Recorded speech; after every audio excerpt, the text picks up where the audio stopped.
ॐ अज्ञानतिमिरान्धस्य ज्ञानञ्जनशलाकया चक्षुरुन्मिलितं येन तस्मै श्रीगुरुवे नमः। भगवते वासुदेवाय ॐ नमो भगवते वासुदेवाय ॐ नमो भगवते वासुदेवाय। श्रीमद् भागवतम हमने सुना कि किस प्रकार भगवान द्वारका में आए हैं और काफ़ी लोग मिले, और लास्टली हमने सुना कि किस प्रकार वो अपनी सारी मदर्स से मिले, जिसमें देवकी प्रमुख थी। उन्होंने भगवान को गोद में बिठाया और इतना रोई कि भगवान भीग गए, उनके स्तनों से दूध निकलने लगा। इतनी ममता हमने सुनी। हमने सुना किस प्रकार भगवान के धाम में रियल रिलेशनशिप हैं जो कि संसार में रियल रिलेशनशिप नहीं मिलते हैं। फिर भगवान अपनी रानियों के पास गए और किस प्रकार से 16,108 रानियों के लिए 16,108 जगह पर भगवान एक साथ अवेलेबल थे। और वो चर्चा इस वक्त चल रही है भगवान का उनकी रानियों के साथ मिलाप, जिसमें हमने सुना कि रानियाँ जो है लज्जित थी, थोड़ी खुश थी, बहुत एक्साइटेड थी, लेकिन उन्होंने पहले भगवान को अपने मन से गले लगाया, फिर नेत्रों से गले लगाया, फिर अपने पुत्रों को उनके पास भेजा और पुत्रों ने गले लगाया। आगे चलते हैं, श्लोक संख्या 33, कैंटो पहला, चैप्टर 11। यदि अपि यसो पार्श्वगता रहगता तथापि तस्य अंघ्रियुगं नवम नवम पदे पदे का विरमेत तत्पदात् चलापि यत श्री न जहाति करहिचित। यद्यपि भगवान श्री कृष्ण निरंतर उनके पास थे और बिल्कुल अकेले भी थे, तो भी उनके चरण उन्हें नवीनतर लग रहे थे। यद्यपि लक्ष्मी जी का स्वभाव चंचल है, लेकिन वे भगवान के चरण को नहीं छोड़ती। तो भला जो स्त्री एक बार उनके चरणों की शरण में जा चुकी है, वो किस प्रकार विलग की जा सकती है। तो इसमें भगवान की विशेषता के बारे में बता रहे हैं कि भगवान का जो रूप है, जो सौंदर्य है, वो ऐसा है कि उसमें रोज कुछ नवीनता दिखती है। उसको देख के आंखें कभी थकती नहीं है। कुछ एग्जाम्पल संसार में देख सकते हैं। कई बार बहुत ही अच्छा गार्डन होता है जिसमें बहुत ही सुंदर फूल लगे हैं। हम रोज़ सवेरे उठ के उस गार्डन को देखते हैं, वही फूलों को देखते हैं, लेकिन एक ताजगी सी आती है, एक फ्रेशनेस सी आती है। इसलिए लोग आजकल घरों में इतनी गार्डनिंग करते हैं, है ना। एक अलग सी फ्रेशनेस आती है रोज़ उसको देखने के बावजूद भी। दिस इज़ अ समभौतिक एग्जाम्पल। सोचिए भगवान के अंदर कितना सही सबसे सुंदर संसार में कोई है तो भगवान है।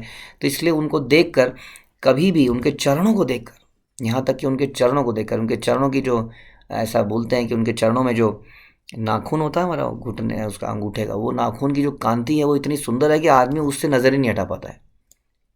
हमें कई प्रकार के पॉलिश इत्यादि लगानी पड़ती है। उसको अपने उससे क्या कहते हैं, उसको नेल कटर से शेप देनी पड़ती है। कई बार हमने देखा कि कई लोगों के बड़े सुंदर से नाखून दिखते हैं, कई स्त्रियों के यहाँ पता चलता है नाखून के ऊपर एक नकली नाखून लगा रखा है। हाँ, लेकिन भगवान का जो ओरिजिनल स्वरूप है बड़ा सुंदर है। तो यहाँ पर एग्जाम्पल दे रहे हैं कि लक्ष्मी जी, आप जानते हैं कि सारा संसार लक्ष्मी जी की को प्राप्त करने के लिए कितनी मेहनत नहीं करता है। अभी दिवाली आने वाली है, कुछ समय में आएगी। लोग कितना उसके लिए प्रिपरेशंस करते हैं, यहाँ तक कि दरवाजे खोल के रखते हैं। लक्ष्मी जी आए तो कहीं दरवाज़ा बंद ना दिखे, पता लगता है लक्ष्मी तो नहीं आती हैं, चोर आ जाता है कोई और लक्ष्मी को ले जाता है। तो लोग पता नहीं क्या क्या करते हैं, जुआ इत्यादि खेलते हैं कि आज जो है खेलेंगे तो कुछ बढ़ेगा पैसा। लक्ष्मी के लिए लोग क्या नहीं करते हैं, लक्ष्मी पूजा होती है, बहुत कुछ करते हैं। सारा संसार लक्ष्मी के पीछे भागता है, लेकिन लक्ष्मी का स्वभाव बता रहे हैं कि लक्ष्मी बड़ी चंचल है। कोई व्यक्ति संसार में ऑपुलेंट हो भी जाता है तो ऐसा माना जाता है कि हमेशा ऑपुलेंट नहीं रहता। कुछ ऐसा होता है, जैसे अवंती ब्राह्मण का एग्जाम्पल हम सुनते हैं, या तो परिवार के लोग ही लूट जाते हैं कई बार। तो उसने सब कुछ कमाया, लेकिन बुढ़ापे में सब लोगों ने आपस में लड़ लड़ा के उसको कंगला ऐसी छोड़ दिया। या कुछ ना कुछ ऐसा हो जाता है। कोई भी व्यक्ति हमेशा ऑपुलेंट रहे ऐसा देखा नहीं जाता है कि लक्ष्मी जी कभी एक स्थान पर स्थिर नहीं रहती, ऐसा बताते हैं। ये लक्ष्मी जब भगवान के चरणों के पास आती है, भगवान के चरणों की सेवा करती है, तो भगवान के चरणों को छोड़ ही नहीं पाती है। ऐसी है लक्ष्मी जी, इतने हैं अट्रैक्टिव भगवान। ऐसा हमने सुना ब्रह्म संहिता में कि लक्ष्मी सहस्त्र, हजारों लाखों लक्ष्मियाँ भगवान की सेवा करने के लिए तत्पर हैं, लेकिन कोई सेवा नहीं मिलती है उनको। तो वो सेवा इन्वेंट करती हैं। तो हजारों लाखों लक्ष्मियाँ हैं संसार में जो भगवान की सेवा में तत्पर हैं। तो वो हैं, ऐसे भगवान हैं, उनके बारे में हम चर्चा कर रहे हैं कि यद्यपि लक्ष्मी जी का स्वभाव चंचल है लेकिन भगवान के चरणों को नहीं छोड़ पाती हैं। तो भला जो स्त्री उनके चरणों को प्राप्त करेगी वो कैसे विलग होगी। हाँ, इस बारे में बता रहे हैं कि भगवान के साथ आध्यात्मिक संबंध इतना जीवंत होता है कि उनकी शरण में एक बार आने जाने के बाद उसका संग छोड़ा नहीं जा सकता, इतना जीवंत है। इतना ऐसा हमारा रिलेशन। इसलिए हमारे जो 3 स्टेप हैं, संबंध, अभिधेय और प्रयोजन, उसमें संबंध बड़ा इम्पोर्टेंट है। संबंध स्थापित होने से ही सारे काम उसके बाद के होते हैं। तो हमारा संबंध स्थापित करना, संबंध क्या है हमारा, जीवेर स्वरूप है कृष्णेर नित्यदास, ये हमारा स्वरूप है, ये हमारा संबंध है। इस संबंध को बड़ा स्ट्रांगली स्थापित करना है। ये जब संबंध स्थापित होता है तो ये बता रहे हैं ऐसा बनता जाता है, इसके बाद ऐसा गाढ़ा होता रहता है भक्तिमय कार्यों से कि फिर ये टूटे नहीं टूटता है। ऐसी अट्रैक्शन भगवान के अंदर है, जो एक बार उनका चाहने वाला बन जाता है उन्हें छोड़ नहीं पाता है। मनुष्य जीवन की सर्वोच्च सिद्धि भगवान की परम सेवा में कोई कार्य प्राप्त करना है। क्या है सर्वोच्च सिद्धि? भगवान की परम सेवा में कोई कार्य, कुछ ना कुछ हमारे पास एंगेजमेंट होनी चाहिए, जिसमें से नाम का जप भी एक है और इत्यादि जो गुरु के द्वारा हमें निर्देश मिलते हैं असंख्य, ये कार्य कीजिए, ये कार्य कीजिए, ये कार्य कीजिए। ध्यान रखिए, बार बार हम इसी बात को चर्चा कर रहे हैं। अगर हम अपने मन से कई काम कर जाते हैं तो उससे भगवान की उतनी प्रसन्नता नहीं होगी। यदि हम गुरु की प्रसन्नता के लिए जीवन जिए तो श्रेष्ठकर होगा। इसलिए हमारे जीवन की सर्वोच्च सिद्धि यही है कि हमें कुछ भगवान की परम सेवा में कार्य मिले। इससे मनुष्य परम सुखी बनता है। तब उसे भगवान से संबंध बनाए बिना चंचला लक्ष्मी को खोजने की आवश्यकता नहीं पड़ती। लक्ष्मी जी को, भक्तों को खोजने की आवश्यकता नहीं पड़ती। जहाँ पे नारायण आए थे, अभी हमने सुना नारायण की लक्ष्मी जी उनके चरण ही नहीं छोड़ पा रही हैं। तो जब नारायण आ जाएंगे तो लक्ष्मी जी कैसे नहीं आएंगी। हाँ, लेकिन उतनी ही जितनी आवश्यक है। हाँ, हमें लक्ष्मी जी की आवश्यकता नहीं है, वास्तव में हमें सेवा की आवश्यकता है। तो ऐसा भक्त की इच्छा रहती है। एवं नृपाणाम क्षितिभार जन्मनाम अक्षौहिणी भी परवृत तेजसाम विधाय वैरम श्वसन यथा नलम मिथा वधेन उपरतः निरायुध। पृथ्वी पर भार स्वरूप राजाओं को मारने के बाद भगवान को राहत हुई। वे अपनी सैन्य शक्ति, अपने घोड़े, हाथियों, रथों, पैदल सेना के बल पर गर्वित थे। युद्ध में भगवान किसी दल में सम्मिलित नहीं हुए। उन्होंने बलशाली प्रशासकों में शत्रुता उत्पन्न करी और आपस में लड़ गए। वे उस वायु के समान थे जो बांसों में घर्षण उत्पन्न करके आग लगा देती है। तो यहाँ बताया जा रहा है कि भगवान जो है संसार में आते हैं, जैसे हम बोलते हैं यदा यदा हि धर्मस्य, जब अधर्मियों का बढ़ावा हो जाता है। तो यहाँ पे बता रहे हैं भगवान, उनको मारने की जरूरत नहीं है, भगवान को शस्त्र उठाना पड़े इसकी आवश्यकता ही नहीं है कि भगवान किसी के लिए शस्त्र उठाएं। वास्तव में भगवान तो ऐसा काम कर देते हैं जैसे वायु जो है एक जंगल में बांस के पेड़ों को आपस में रगड़ा देती है। जब बांस के पेड़ आपस में रगड़ते हैं तो एक चिंगारी उत्पन्न होती है, जिससे जंगल में आग लग जाती है और सब सफाई हो जाता है। उसी प्रकार से भगवान केवल सारथी बने, उन्होंने शस्त्र तो नहीं उठाया महाभारत की लड़ाई में, लेकिन फिर भी ऐसी आपस में पैदा हुई कि सब लोग आपस में लड़े और जितने भी अवांछित लोग थे वो इस प्रकार से इनडायरेक्टली भगवान के द्वारा मारे गए। तो ऐसा ही भगवान संसार में कहते हैं। प्रभुपाद कहते हैं कि जैसा ऊपर कहा गया कि जीव उन वस्तुओं का वास्तविक भोक्ता नहीं है। जो भगवान ने इस संसार में बनाया है, इसका भोक्ता वास्तव में जीव नहीं है। इसके भोक्ता कौन है? इसके भोक्ता तो स्वयं भगवान है। जैसे एक माली, माना एक माली को एक केयर टेकर बनाया गया एक बाग का। माली के पास राइट नहीं है कि बाग के फलों को खाना शुरू कर दे। उसी तरह से हमें इस संसार में बहुत सारी वस्तुएं मिलती हैं ताकि उनको हम भगवान की सेवा में लगा सकें, ना कि इसलिए ताकि हम उनको अपनी सेवा में लगा सकें। हाँ, सरकार भी टैक्स कलेक्ट इसलिए नहीं करती है ताकि सरकार की जेब में जाए। सरकार टैक्स इसलिए कलेक्ट करती है क्या कि प्रजा का भला हो सके। मतलब कलेक्शन करके अपने आप खा लेना, because they are just the caretaker. जैसे सरकार का कलेक्टर होता है कोई, अब कलेक्टर का काम है सारा कोष राजा के पास जमा कर दे, लेकिन राजा के पास जमा करके जब कलेक्टर अपनी ही जेब में कुछ डालने लग जाए तो उसी प्रकार का काम हम कर देते हैं। हाँ, दुर्भाग्यवश माया के वश में आकर जीव प्रकृति के गुणों के आदेशानुसार मिथ्या भोक्ता बन जाता है। He thinks that he is enjoyer. ईश्वर बनने की ऐसी मिथ्या भावना से गर्वित होकर मोहित जीव अनेकानेक कार्यों के द्वारा अपनी भौतिक शक्ति बढ़ाता है। देखिए, हर कोई शक्ति बढ़ाता है क्योंकि उसको लगता है ये मेरे से थोड़ा सुपीरियर है, मेरे जीवन में यदि कोई खलल डाल सकता है तो यही व्यक्ति डाल सकता है, क्यों ना मैं और अपने आप को ताकतवर बनाऊं। जब ये व्यक्ति छोटा हो जाएगा तो क्या बोलेगा मेरे सामने। हाँ, तो हर कोई अपनी शक्ति को बढ़ाने का प्रयास करता है, धन के द्वारा, बल के द्वारा, फॉलोअर्स के द्वारा, किसी प्रकार से हर व्यक्ति सोचता है मैं ज़्यादा ताकतवर बन जाऊंगा तो कोई कुछ नहीं बोल पाएगा। और इस तरह पृथ्वी पर बोझ बन जाता है। ऐसे व्यक्ति को पृथ्वी पर बोझ बताया गया जो खुद को भोगता मानता है और अपनी शक्ति को बढ़ाने का प्रयास करता है ताकि और ज़्यादा भोग सके। यहाँ तक कि पृथ्वी भले मानस के लिए रहने योग्य नहीं रह जाती है। तो जब पृथ्वी पर बोझ कर किसी को बोला जाए, हाँ, तो पृथ्वी पर बोझ वो नहीं है जिसका वजन 100 किलो से ज़्यादा है। पृथ्वी पर बोझ वो है जो अपने आप को स्वामी मानता है और भोगने का प्रयास करता है, अधिक भोगने का प्रयास करता है। ऐसा व्यक्ति पृथ्वी पर बोझ है। यह अवस्था धर्मस्य ग्लानि कहलाती है, मानव शक्ति का दुरुपयोग कहलाती है। जब इस प्रकार धर्म की ग्लानि होती है तब भगवान को इस प्रकार से भगवान व्यवस्था करते हैं कि ऐसे लोगों का भार कैसे कम किया जाए। तो ऐसे करने के लिए भगवान कई बार क्या करते हैं, उनमें शत्रुता पैदा कर देते हैं। जैसे कि बांस के रगड़ से चिंगारी पैदा होती है और इस प्रकार वो शत्रुता में आपस में ही लड़के अपने आप को समाप्त कर देते हैं, जैसा कि आजकल भी कई जगह दिखता है। तो ये भगवान की उसी बारे में चर्चा हो रही है। स एष नर लोके अस्मिन् अवतीर्ण स्वमायया रेमे स्त्री रत्नकूटस्थ भगवान प्राकृता यथा।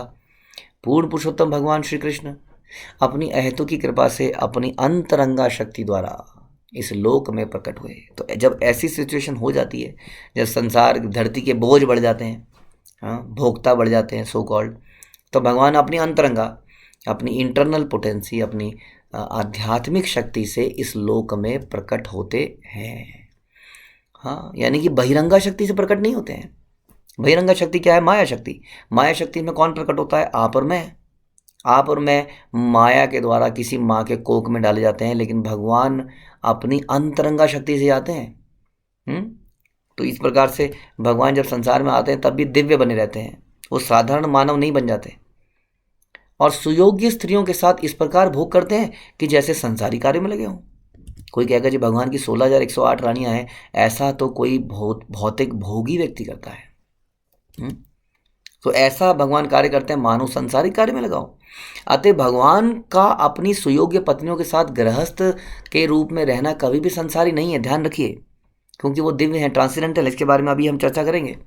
इसलिए भगवान यदि अपनी इन रानियों के साथ रहते हैं तो उसे सांसारिक कार्य नहीं माना जा सकता। उनके साथ जो उनका संबंध है उनको संसारी यौन संबंध नहीं माना जा सकता। जो स्त्रियां भगवान की पत्नियां बनी वो सामान्य स्त्रियां नहीं थी, क्योंकि भगवान को उन्होंने पति रूप में पाने के लिए न जाने कितने जन्मों में तपस्या करी थी और उसके फल से ही कोई व्यक्ति भगवान को पति रूप में पा सकता है।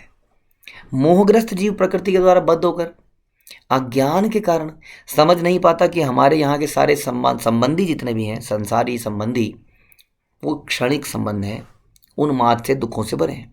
ऐसे संबंध हमें संसार में जो हमारे रिलेशंस हैं वो हमें निरंतर सुखी नहीं रख सकते।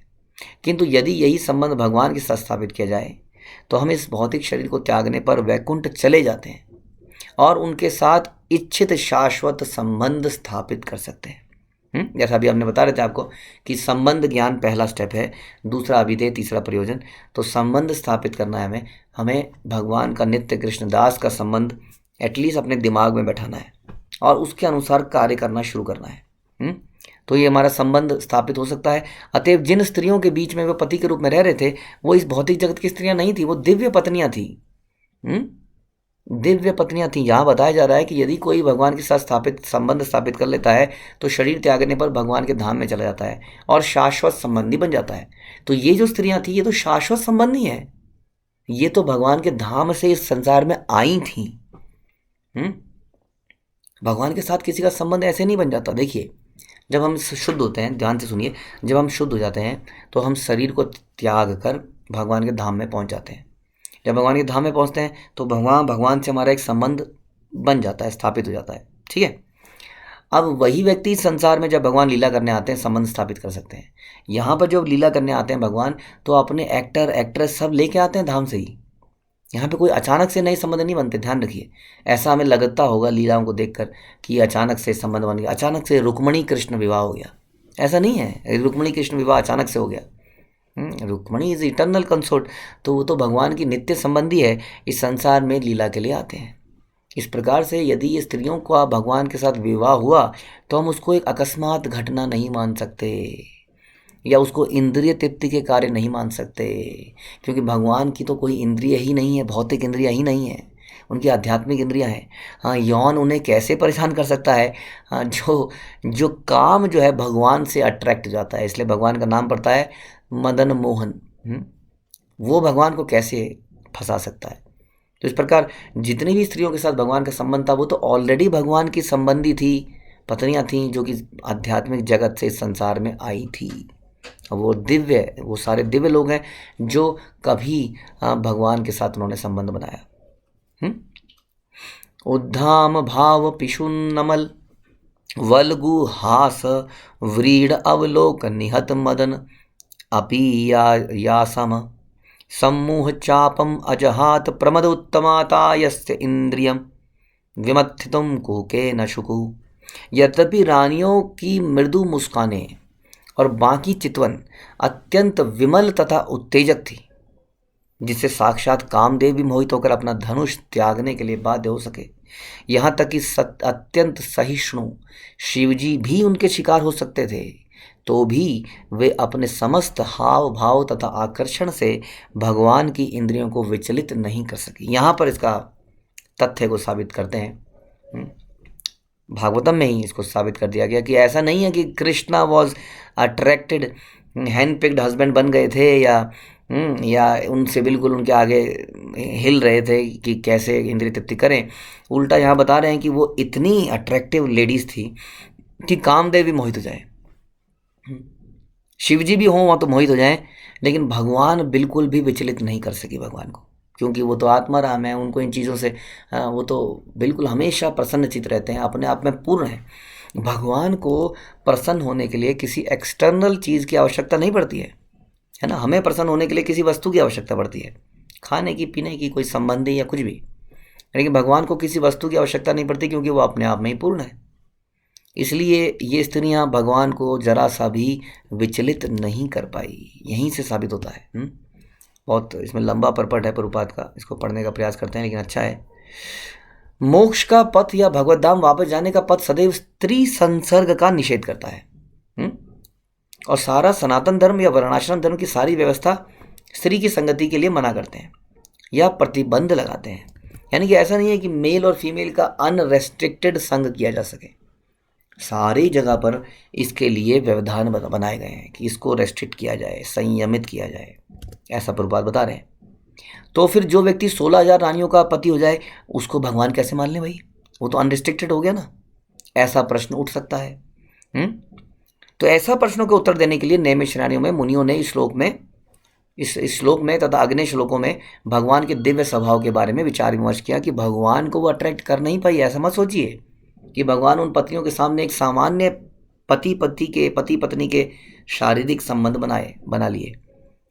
यहाँ स्पष्ट है कि स्त्रियों के आकर्षक हाव भाव जो कामदेव को या परम सहिष्णु पुरुष शिवजी को भी डिगा दे सकते हैं, वे भगवान की इंद्रियों को नहीं जीत सके। कामदेव का एकमात्र कार्य है संसारी काम वासना का उद्दीपन करना। कामदेव का एकमात्र कार्य है संसारिक काम वासना को और बढ़ा देना। और कामदेव का काम क्या है? मुझे तो लगता है कि आजकल लोग चाहते हैं ऐसा।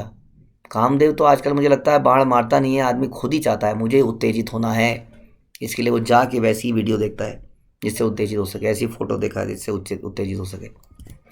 तो इस काम से यही होता है कि व्यक्ति उत्तेजित हो जाता है। सारा ब्रह्मांड कामदेव के बाण से विचलित होकर गति कर रहा है।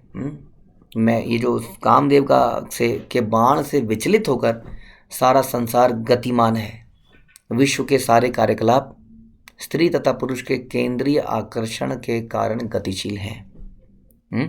जो आपस में अट्रैक्शन है मेल फीमेल का, उसके कारण ये सारे चीज़ें गतिशील है। पुरुष अपनी रुचि की सहचरी खोजता रहता है और स्त्री अपने उपयुक्त पुरुष की तलाश करती रहती है। भौतिक उत्तेजना की यही शैली है। और जो ही पुरुष का संयोग स्त्री से हो जाता है, त्यों ही यौन संबंध के द्वारा जीव दृढ़ भौतिक बंधन में बंध जाता है। परिणाम यह होता है कि घर, मातृभूमि, संतान, समाज, मैत्री एवं संपत्ति संग्रह के प्रति नर नारी का आकर्षण उसके संभ्रांत कार्य क्षेत्र बन जाता है। उसका काम करने का पर्पस केवल इतना ही बन जाता है, बस दैट्स इट। क्या? घर, संपत्ति, मातृभूमि, संतान, समाज, मैत्री, रिलेटिव्स, यही उसके कार्य क्षेत्र बन जाते हैं। और इस तरह नाशवान संसार के प्रति मिथ्या किंतु अनथक आकर्षण प्रकट हो जाता है। मिथ्या संसार के प्रति। अतः जो लोग अपने घर अर्थात भगवत धाम, घर अर्थात क्या? दिल्ली, गाजियाबाद, मुंबई, भारत नहीं, घर अर्थात भगवत धाम वापस जाने के लिए मोक्ष पथ पर अग्रसर हैं, विशेषकर उनके लिए शास्त्रों का आदेश है कि वो इस प्रकार के भौतिक आकर्षण के साज सामानों से बचे रहें। और ध्यान रखिए, लोग आपको जबरदस्ती खींचेंगे इसको, इस तरफ को। हाँ, ऐसा होता है कि नहीं? कई बार लड़कों में देखा जाता है, कुछ लड़के इस कार्यों में, आदतों में पड़ जाते हैं, वो आसपास के लोगों को भी खींचते हैं ज़बरदस्ती इस तरफ। तो इस तरह के लोग आपको खींचने का प्रयास करेंगे, उससे बचना है। और ऐसा तभी संभव है जब भगवत भक्तों अर्थात महात्माओं की संगति की जाए, otherwise it is not possible. ऐसा होता है ना कि भक्त लोग क्लास अटेंड करते हैं या कोई भक्तों से मिलते हैं, तब कहते हैं प्रभु जी थोड़ा जोश आ गया, लेकिन घर जाते ही ठंडा हो गया, या 2-4 दिन में क्लास अटेंड नहीं करी है, सवेरे टाइम से नहीं आया, या कुछ हो गया तो ठंडा हो गया। इसलिए निरंतर संगति करने की आवश्यकता है। कामदेव जीवों पर अपना बाण चलाकर उन्हें विपरीत लिंग के लिए पागल बना देता है, चाहे सुंदर हो या ना हो। ऐसा भी देखा गया है कि कुरूप से कुरूप व्यक्ति के अंदर भी ये अट्रैक्शन पैदा कर देता है कामदेव। होता है कि नहीं? कई बार माँ बाप बोलते हैं, बेटा तूने ये लव मैरिज तो कर ली, लेकिन हमसे बोलता तो इससे 4 गुनी सुंदरी ले आते हैं।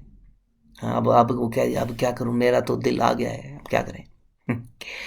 तो ये कामदेव इतना प्रबल है कि व्यक्ति को किसी के प्रति भी पागल बना देता है। इस तरह कामदेव का प्रभाव कुरूप से कुरूप रूपों में देखा जा सकता है। परम सुंदरियों के लिए तो क्या कहा जाए। शिवजी भी जिन्हें इतना सहिष्णु माना जाता है, वो कामदेव के बाण से आहत हुए क्योंकि मोहिनी रूप के पीछे दीवाने हो गए और अंत में उन्होंने अपनी हार स्वीकार करी। तो भी वही कामदेव लक्ष्मी के हाव भाव तथा कटाक्षों से विमोहित हो गया। भगवान कृष्ण की रानियों की सुंदरता और उनका आकर्षण ऐसा था, फिर भी वे भगवान की दिव्य इंद्रियों को विचलित नहीं कर पाई। इसका कारण है कि भगवान पूर्ण आत्माराम है, पूर्ण अपने में संतुष्ट है। वे मात्र अनन्य दिव्य प्रेम भक्ति से ही भगवान को प्रसन्न कर सकी। यानी कि ये जो रानियां हैं, ये जो सारी स्त्रियां हैं, ये भगवान को अगर प्रसन्न कर पाई तो कैसे प्रसन्न कर पाई? अपनी अनन्य शुद्ध प्रेम भक्ति से, दिव्य प्रेम भक्ति से, जिसमें उन्होंने हमेशा भगवान को कुछ देना चाहा, उनकी सेवा करनी चाहिए। और भगवान ने भी बदले में पत्नियों के रूप में उनके साथ व्यवहार किया। भगवान ने केवल उनकी अनन्य सेवा से प्रसन्न होकर उन्हें पति होने का वरदान दिया, उनकी सेवा से प्रसन्न होकर उनका पति बनना स्वीकार किया। यानी कि जितनी भी ये भगवान की पत्नियां हैं, ये ऐसे भक्त हैं जिन्होंने भगवान को अपनी सेवा से अत्यंत प्रसन्न किया। वे हर एक के स्वामी हैं, पति हैं, किंतु उन्हें इस रूप में उनको मानता है, उसको वैसा ही वर मिलता है। भगवान के प्रति अनन्य प्रेम की तुलना कभी संसारी काम वासना से नहीं करनी चाहिए। रानियां भी जिनका स्वाभाविक स्त्री योचित ढंग से व्यवहार कर रही थी, वह दिव्य था, क्योंकि वह अपने भावों को दिव्य आनंद वशी प्रकट कर रही थी। यानी कि उन स्त्रियों का ये बोलना कि भगवान का आलिंगन करना है ना, ये बड़ा ही काम वासना से शुद्ध है, इसको समझना पड़ेगा। क्योंकि वे अपने भावों को दिव्य आनंद वशी प्रकट कर रही थी। पिछले श्लोक में बताया जा चुका है कि भगवान इस संसारी पति जैसा प्रतीत हो रहे थे। जैसे संसार में हम कई बार बोलते हैं आपको गले लगने का मन करता है, ऐसी कई बार चर्चाएं होती हैं, आपका हाथ पकड़ने का मन कर रहा है। वास्तव में हाथ पकड़ने और गले लगने के पीछे का जो भाव है वो काम उत्तेजना ही होती है हमारे हृदय में। वो हम उसको बड़ा ही सोफेस्टिकेटेड वर्ड देते हैं, फ्रेंडशिप। फ्रेंडशिप करेंगे, फ्रेंडशिप डे। तो इस तरह से हम उसको बड़े अच्छे अच्छे नाम कई बार दे देते हैं, लेकिन उन सब के पीछे काम उत्तेजना है, जो कि पता चल जाता है व्यवहार से। लेकिन इन व्यवहारों में वो काम उत्तेजना मुक्त है, क्योंकि ये शुद्ध लोगों के बीच में, भगवान तो परम शुद्ध हैं, लेकिन जो भगवान की रानियां हैं, जो स्त्रियां हैं, ये भी शुद्धतम है। तो इनके बीच का रिलेशन एक संसारी पति पत्नी जैसा नहीं है जो कि हमें लगता है। वे वास्तव में अपनी पत्नियों के साथ उनका यह संबंध दिव्य था, शुद्ध था और भौतिक प्रकृति के गुणों से मुक्त था। तो ये संबंध की चर्चा हम यहाँ पर सुन रहे हैं, किस प्रकार से वो उनका वेलकम कर रही हैं और किस प्रकार से वो जी। तो ये संबंध हैं, यानी कि वैकुंठ में जाकर भी ऐसे संबंध रहेंगे। ऐसा नहीं है कि वहाँ पे नीरस संसार है, लेकिन वो संबंध बड़े ही शुद्धता पर हैं। यहाँ के संबंध में सेल्फिशनेस है, डिज़ायर टू एंजॉय है, जो कि सारे संबंधों को नष्ट कर देती है। ठीक है। ग्रंथराज श्रीमद् भागवतम की जय, श्रील प्रभुपाद की जय।